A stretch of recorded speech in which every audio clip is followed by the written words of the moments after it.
Godzilla और Kong, एक नया साम्राज्य। नमस्कार, सत श्री अकाल, खुशामदीद भाई लोग। फाइनली वो दिन आ गया जिसका मॉन्स्टरवर्स के फैंस न जाने कब से इंतजार कर रहे थे। Godzilla x Kong the new empire release हो गई है और साथ ही फैंस के कई सवालों के जवाब उन्हें मिल गए। मतलब अगर आपने मूवी देख ली है तो, और अगर नहीं देखी तो टेंशन न को, हम है ना। तो आखिर जिस बेसब्री से फैंस इस मूवी का इंतजार कर रहे थे, क्या ये उन सभी एक्सपेक्टेशंस पर खरी उतरी है?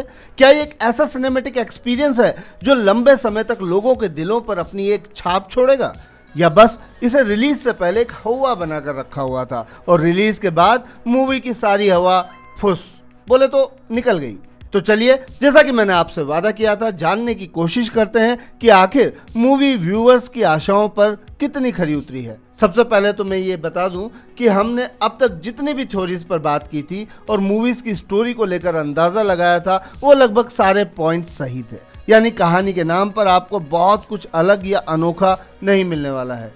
ये बात 100% सही है कि अगर आपने सारी लीक्ड क्लिप्स और ट्रेलर्स देखे हैं, मतलब ढंग से देखे हैं, तो समझ जाइए कि आप 1 घंटे 55 मिनट की मूवी को, यानी उसकी स्टोरी को ऑलरेडी कई बार देख चुके हैं। पर हाँ, इसके सिनेमैटिक एक्सपीरियंस का मज़ा आपको सिनेमा हॉल में ही मिलने वाला है। अगर इन शॉर्ट स्टोरी बताऊं तो घबराइए मत, चाहकर भी कोई मेजर स्पॉइलर नहीं है, इसलिए कहानी को सुनने के बाद भी आप मूवी को उतना ही इंजॉय करेंगे जितना कि इसे बिना सुने। हाँ, तो कहानी कुछ यूँ है कि कॉन्ग धीरे धीरे खुद को होलो अर्थ के माहौल में सेट कर रहा है, जिया एक नॉर्मल लाइफ जीने की कोशिश कर रही है, और गॉडजिला सरफेस पर अपने एक अलग जोन में है। पर अचानक कुछ सिग्नल्स आने लगते हैं जो गॉडजी और जिया को परेशान करने लगते हैं।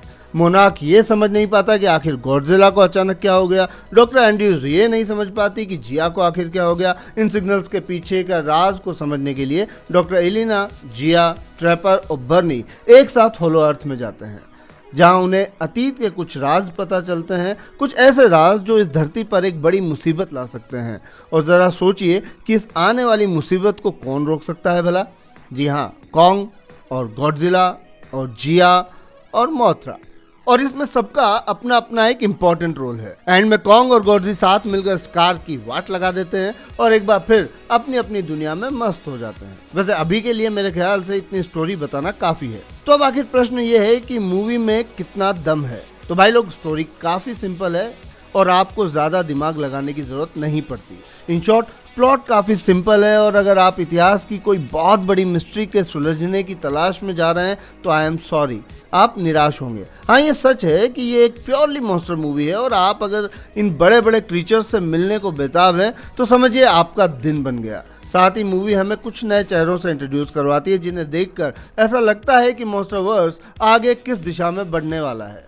जी हाँ, मैं बात कर रहा हूँ सुको और शिमो की। अब अगर आप ये सोच रहे हैं कि मैंने इसमें स्कार किंग का नाम क्यों नहीं लिया, जो कि फिल्म के डायरेक्टर एडम विंगार्ड के हिसाब से कॉन्ग और गॉडजिला के लिए ही नहीं बल्कि पूरी ह्यूमैनिटी के लिए अभी तक का सबसे बड़ा थ्रेट होने वाला था, तो इस बारे में हम अपने नेक्स्ट वीडियो में बात करेंगे। बस अभी के लिए इतना समझ लीजिए कि स्कार शायद आपके दिलों पर अपना वो इम्पैक्ट ना छोड़ पाए जो आप सोच कर बैठे हैं। पर हाँ, आप इसमें एक डिक्टेटर को जरूर देखेंगे जिसकी कुटाई होते देख आपको बहुत अच्छा लगने वाला है। इन मॉन्स्टर्स के अलावा अगर ह्यूमन कैरेक्टर्स की बात करें तो डॉक्टर एलिना एंड्रयूज और जिया के बीच की बॉन्डिंग ने मूवी को एक इमोशनल टच देने की कोशिश जरूर की है, और ट्रेपर और बर्नी शायद आपके चेहरे पर थोड़ी मुस्कान लाने में भी कामयाब हों। अगर आप साईफाई और काइजू एक्शन को पसंद करते हैं तो आप ज़्यादा निराश नहीं होंगे, पर अगर आप बहुत सी उम्मीदें लगाकर जा रहे हैं तो खुद को थोड़ा कंट्रोल कीजिए, क्योंकि ये बात तो सच है कि आप मूवी से जितनी कम उम्मीदें लगाएंगे उतना ज़्यादा इसे इंजॉय कर पाएंगे। और शायद इसका सबसे बड़ा रीज़न कहानी का कमज़ोर होना ही है। आपको 1 घंटे 55 मिनट के टाइम में बहुत कुछ एक साथ परोसने की कोशिश की गई है और इस आपाधापी में काफ़ी कुछ कच्चा रह गया।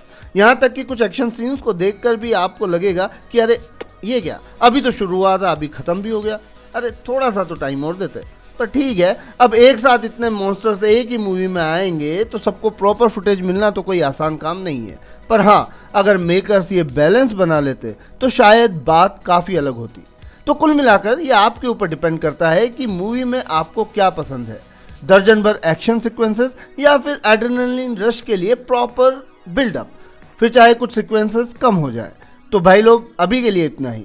मूवी की फुल एक्सप्लेनेशन वीडियो में जल्द ही आपके लिए लेकर आऊंगा, ये मेरा वादा है। और यहाँ मैं मूवी को लेकर कोई फाइनल स्टेटमेंट तो नहीं दूंगा, पर हाँ ये ज़रूर कहूँगा कि अगर कम एक्सपेक्टेशंस के साथ गए तो शायद इसे ज़्यादा एंजॉय कर पाएंगे। तो फिलहाल के लिए इतना ही। अगर आपने मूवी देख ली है तो आपकी इस बारे में क्या राय है हमें ज़रूर बताएं, और अगर नहीं तो जल्दी देख लीजिए, क्योंकि अगले वीडियो में हम इसका पोस्टमार्टम करने वाले हैं। फिर मत कहिएगा कि वार्निंग नहीं दी थी। और हाँ, वीडियो को लाइक और चैनल को सब्सक्राइब करना ना भूलें, क्योंकि हमारी एनर्जी का सोर्स फाइनली आप ही हैं। तो जल्दी मिलते हैं हमारे नेक्स्ट ऐसे ही एक और धांसू वीडियो में। तब तक के लिए खुश रहें, मस्त रहें और तंदुरुस्त रहें।